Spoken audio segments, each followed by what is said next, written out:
এবার পবিত্র কোরআনের একটি আয়াত পড়েছি, সূরা রহমানের কিছু আয়াত পড়েছি, একটু তাফসীর আপনাদেরকে করে দেব। আল্লাহ তাআলা পবিত্র কোরআনে বলছেন, আর রহমান আল্লামাল কোরআন খালাকাল ইনসান আল্লামাহুল বায়ান। আল্লাহ তাবারক তাআলা পবিত্র কোরআন মাজিদে 30 পারা কোরআন, আপনার 114 খানা সূরা, তার মধ্যে অন্যতম একটি সূরা নাম তার সূরা রহমান। এই সূরা রহমানকে কোরআনের সৌন্দর্য বলা হয়, যেমন সূরা ইয়াসিনকে কোরআনের দিল বলা হয়, যেমন সূরা ফাতিহাকে কোরআনের মা বলা হয়, উম্মুল কোরআন বলা হয়, সূরা রহমানকে কোরআনের সৌন্দর্য বলা হয়। এই সূরা নাজিল করেছেন আল্লাহ তাবারক তাআলা এত সুন্দর মিলিয়ে দিয়ে, যারাই পড়ে আর যারা স্টাডি করে, যারা মোতালা করে, তারা আশ্চর্য হয়ে যায়। যেমন মুসলমানরা আশ্চর্য হয়, অন্যান্য জাতিরা এর সাজানো গোছানো, বালাগাতে ভরপুর, অলঙ্কারে ভরপুর, এমন সুন্দর করে সাজানো গোছানো আছে, সবাই আশ্চর্য হয়ে যায়।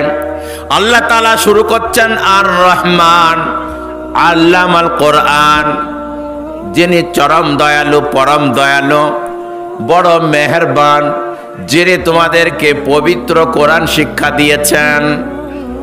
তাফসীর কারকরা লিখেছেন, আল্লাহ তাবারক তাআলা প্রথমে দয়ার কথা বললেন, মেহেরবানির কথা বললেন, মায়ার কথা বললেন, তারপরে কোরআন শিক্ষা দেওয়ার কথা বললেন। এর দ্বারাই বোঝাতে চাইছেন আল্লাহ তাবারক তাআলা, ও শিক্ষক মণ্ডলী, আসাতিজা মণ্ডলী, ওস্তাদ মণ্ডলী, যারা মুআল্লিম টিচার, তারা যখন শিক্ষা দেবে মানুষকে, প্রথমে তোমাদের দয়ালু হতে হবে। কি হতে হবে বাবা? দয়ালু হতে হবে, মেহেরবান হতে হবে। লাঠি দিয়ে নয়, ছড়ি দিয়ে নয়, ধমক দিয়ে নয়। প্রথমে আল্লাহ বললেন আর রহমান, কতই বা তিনি দয়ালু। আল্লামাল কোরআন, যিনি কোরআনকে শিক্ষা দিয়েছেন। এই জন্য এর থেকে উলামারা তাফসীর করে দিয়েছেন, যারাই শিক্ষক হবেন, যারা ইংরেজি শেখাবেন, বিজ্ঞান শেখাবেন, যারা ভূগোল শেখাবেন, যারা দুনিয়া আখিরাতের বিদ্যা শেখাবেন, বিশেষ করে কোরআন শেখাবেন, প্রথমে তাদের দয়ালু হতে হবে, মায়া দিয়ে শিক্ষা দিতে হবে, আদর করে শিক্ষা দিতে হবে, লাঠি দিয়ে, জোর করে, ধমক দিয়ে নয়। সুবহানাল্লাহ বলবেন না? আল্লাহ তাআলা কোরআন শিক্ষা দিচ্ছেন। কোরআনের কথা প্রথমে বললেন কেন? পৃথিবীর যত শিক্ষা আছে, সব থেকে শ্রেষ্ঠ শিক্ষা হলো কোরআন। আল্লাহর নবী সাল্লাল্লাহু আলাইহি সাল্লাম পবিত্র জবানে বলে দিয়েছেন, খায়রুকুম মান তাআল্লামাল কোরআনা ওয়া আল্লামা। তোমাদের মধ্যে সেই দামি যে পবিত্র কোরআন শিখে এবং অন্যকে শিখায়, সেই হলো শ্রেষ্ঠ। বলি সুবহানাল্লাহ। এখানে বলা হয়নি ইঞ্জিনিয়ার শ্রেষ্ঠ, দার্শনিক শ্রেষ্ঠ, বিজ্ঞানী, প্রফেসর, আইএস, আইপিএস, ডাব্লিউবিএস, এরা সবাই শ্রেষ্ঠ। না না না, এরা শ্রেষ্ঠ নয়। আল্লাহর নবী সাল্লাল্লাহু আলাইহি সাল্লামের সাহাবী হযরত মুআবিয়া ইবনে আবু সুফিয়ান থেকে বর্ণনা, বিশ্ব নবী বললেন, খায়রুকুম মান তাআল্লামাল কোরআনা ওয়া আল্লামা। তোমাদের মধ্যে সেই শ্রেষ্ঠ যে কোরআন শিখে এবং অন্যকে শেখায়। কারণ যত বিদ্যা, বিজ্ঞান বলুন, রসায়ন বলুন, ভূগোল বলুন, ম্যাথ বলুন, যত শিক্ষা, সেগুলা দুনিয়াবি শিক্ষা। ওই শিক্ষার মান আপনার কবর পর্যন্ত, কিন্তু কোরআনের শিক্ষার মান আপনার জান্নাত পর্যন্ত। কোরআনের তালিম আপনাকে জান্নাতে পৌঁছে দিয়ে তবে ছাড়বে। সুবহানাল্লাহ বলুন। এই জন্য পবিত্র কোরআনের শিক্ষার কথা আল্লাহ তাবারক তাআলা কোরআন খুলে সূরা রহমানেই বলে দিলেন, কোরআন শিখতে হবে। কোরআন যদি না শিখো, আল্লাহর নবী বলছেন, ওই অন্তর, ওই দিল, ওই মন, ওই ধড়, ওই বডি, লাইসা ফিহি শাইউম মিনাল কোরআন কাল বাইতিল খারিব। ওই ধরে, ওই বডিতে, যে বডিতে কোরআনের কিছু অংশ নাই, সেই বডিখানা, সেই ধড়খানা বিরান এবং পোড়ো বাড়ির মতো। বিরান পোড়ো বাড়ি মানে যে বাড়ি করার পরে পড়ে থাকে, সেখানে কেউ বাস করে না, সেখানে কেউ চলাফেরা করে না, শয় না, ওঠে না, বসে না। আস্তে আস্তে ভূত জিন বাস করে, আস্তে আস্তে মাকড়সার জাল পড়ে যায়। বিশ্বনবী সাল্লাল্লাহু আলাইহি সাল্লাম বললেন, যার অন্তরে কোরআন নাই, কোরআনের কিছু অংশ নাই, কাল বাইতিল খারিব, ওই ধড়টা, ওই বদনটা, শরীরটা ওই বিরান পোড়ো বাড়ির মতো। বলেন আস্তাগফিরুল্লাহ। এই জন্য বুঝুর কথাস্থ, কোরআনের কিছু অংশ, সব না পারলে কিছু অংশ অন্তত আমাদের অন্তরে আমরা জায়গা দেব। বলেন ইনশাআল্লাহ।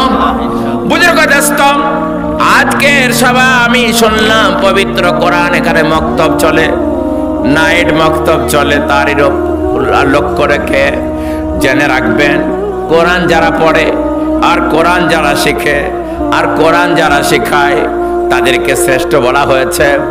এই পশ্চিম দেশে গড়ে দৈনন্দিন ৪৫ থেকে ৫৫ জন ডাক্তার, ডক্টর, প্রফেসর, সায়েন্টিস্ট, তারা কোরআন রিসার্চ করছে, কোরআন স্টাডি করছে। আর তারা কোরআন পড়ে স্টাডি করে আর থাকতে পারছে না, কোরআন পড়ে তারা মুসলমান হয়ে যাচ্ছে। বলি সুবহানাল্লাহ। এর নাম কোরআন। আল্লাহর নবী সাল্লাল্লাহু আলাইহি ওয়াসাল্লাম পবিত্র জবানে বলেছেন, ইন্নাল্লাহা ইয়ারফাউদ দারাজাত বিহাদাল কিতাবি আকওয়ামা ওয়া ইয়াদাউ বিহি আখরিন। আল্লাহ তাবারক তাআলা এই পবিত্র কোরআনের দ্বারাতে অনেক নিচু মানুষকে উচ্চ মর্যাদায় তুলিয়ে দেন। ওয়া ইয়াদাউ বিহি আখরিন। আর যারা কোরআনকে তাচ্ছিল্য করে আর কোরআন থেকে দূরে সরে যায়, অনেক উঁচু মানুষ, তাদের আমি নিচে নামিয়ে দিই। বলেন আস্তাগফিরুল্লাহ। এ বাবা, হযরত ওমর ফারুক রাদিয়াল্লাহু তাআলা আনহু একদিন কারো পিছনে মাগরিবের নামাজ পড়লেন। নামাজটা তো মধুর লাগলো। ওমর রাদিয়াল্লাহু তাআলা আনহু তখন অর্ধেক পৃথিবীর খলিফা। তিনি বললেন, নামাজ কে পড়ালো গো? বলল, নামাজ পড়ালো আব্দুল্লাহ ইবনে আফজা। বলে, আব্দুল্লাহ ইবনে আফজাটাকে? বলল, আমাদের একটা গোলামের ছেলে। ওমর রাদিয়াল্লাহু তাআলা আনহু বললেন, গোলামের ছেলে নামাজ পড়ালো? আর তার পিছনে আমি নামাজ পড়ে সন্তুষ্ট হয়ে গেলাম, আমি খলিফা নামাজ পড়ে মজা পেয়ে গেলাম। বিশ্বনবী ঠিক বলেছেন, ইন্নাল্লাহা ইয়ারফাউদ দারাজাত বিহাযাল কিতাবি আকওয়ামা। এই কোরআনের দ্বারাতে আল্লাহ তাআলা অনেক নিচু জাতিকে উচ্চ মর্যাদায় তুলিয়েছেন। বলি সুবহানাল্লাহ। এই জন্য একটা গোলামের ছেলে নামাজ পড়লো, তার পিছনে আমি নামাজ পড়ালো, তার পিছনে আমি নামাজ পড়লাম। ওয়া যাও বিয়া করিন। আর এই কোরআন মাজিদের দ্বারাতে অনেক উঁচু লোককে নিচে নামিয়ে দিয়েছেন। আমাদের দেশে তাসলিমা নাসরিন, সালমান রুশদি, ওসিম রেজভি, দামি নামি উচ্চ শিক্ষিত লোক, তারা কোরআনের বিরোধিতা করতে যেয়ে পচে গেল। ঠিক না ঠিক বলুন? বেইজ্জতি হয়ে গেল, লাঞ্ছিত হয়ে গেল। আপনার তাদের ঘৃণায় কেউ মুখে নাম উচ্চারণ করে না। এর নাম কোরআন। কোরআনের পিছনে লাগলে তার আর রেহাই নাই। কোরআন পড়েন, আপনার মর্যাদা বাড়িয়ে দেবে কে? বলুন আল্লাহ। আল্লাহ তাবারক তাআলার নবী বলছেন, মান ক্বারা আল কুরআন হারফান ফালাহু বিহাসানাতিন ওয়াল হাসানাতু বিআশরাতি আমসালিহা। যে ব্যক্তি পবিত্র কোরআন মাজিদের একটি অক্ষর পড়বে, কম করে 10 নাকি তার আমল নামায় লিখে দেয়া হবে। বলি সুবহানাল্লাহ। 10 নাকি আমল নামায় লিখে দেয়া হবে। আল্লাহর নবী তারপরে বলছেন, লা আকুলু আলিফ লাম মিম হারফুন। আমি বলছি না আলিফ লাম মিম তিনটে মিলে একটি হরফ। বার আলিফুন হারফুন ওয়া লামুন হারফুন ওয়া মিমুন হারফুন। বরং আলিফ একটি হরফ, লাম একটি হরফ, মিম একটি হরফ। যে ব্যক্তি 3টি অক্ষর পড়ল, 3 × 30 নাকি তার আমল নামায় লেখা হলো। যতবার পড়বে ততটা 30 নাকি তার আমল নামায় লিখে দেওয়া হবে। সুবহানাল্লাহ। তাহলে এখানে বলা রাখার উদ্দেশ্য, আলিফ লাম মিম মানে আমরা কেউ জানি না, অথচ আল্লাহর নবী বলছেন আলিফ লাম মিম পড়লে 3টে নেকি পাওয়া যায়।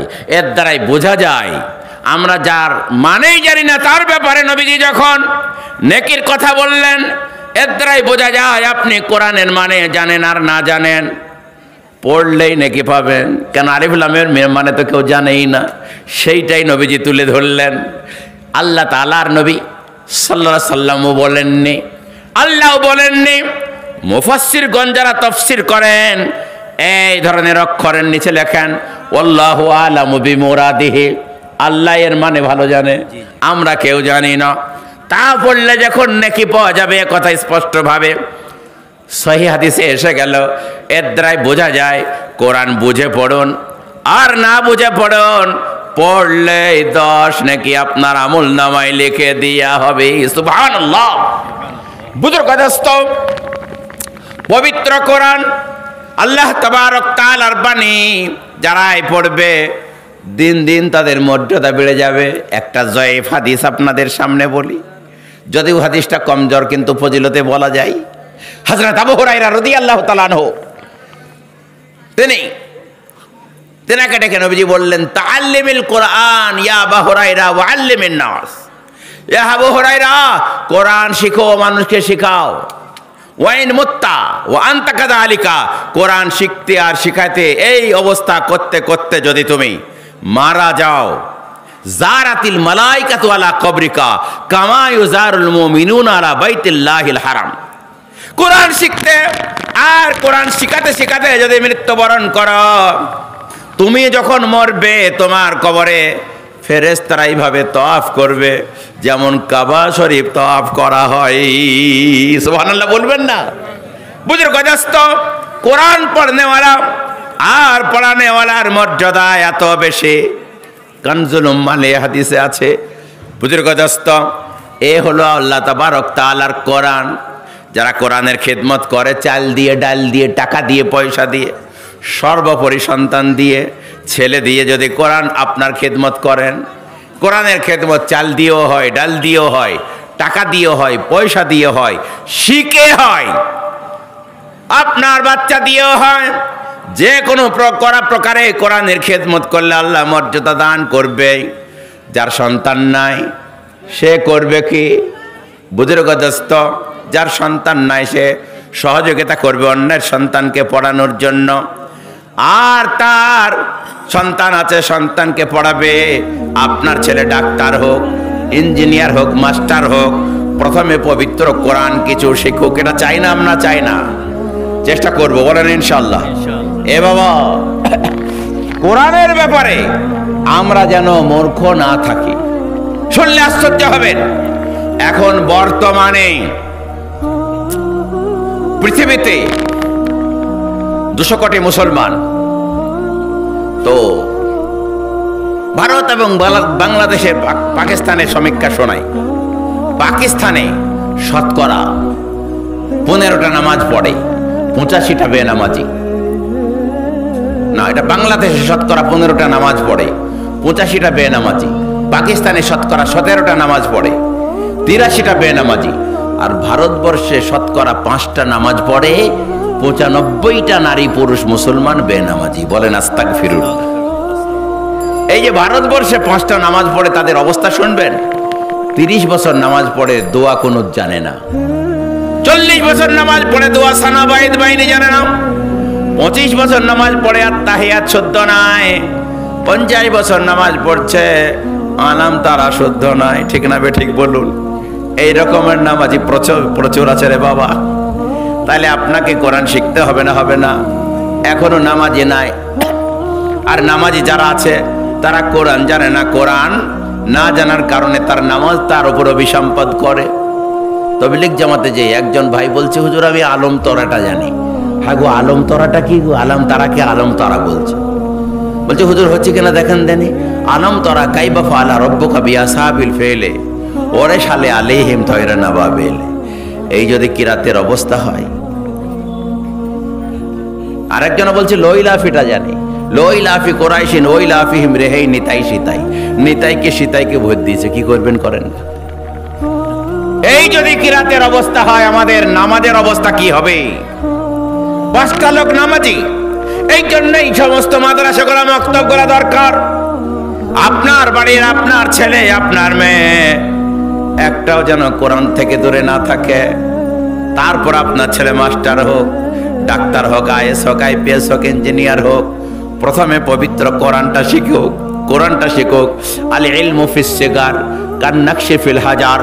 বলা হয় ছোটবেলায় লেখাপড়া করা এমন যেমন পাথরে খোদাই করে লেখা, আর বড় হয়ে লেখাপড়া করা এমন যেমন পানিতে লেখা।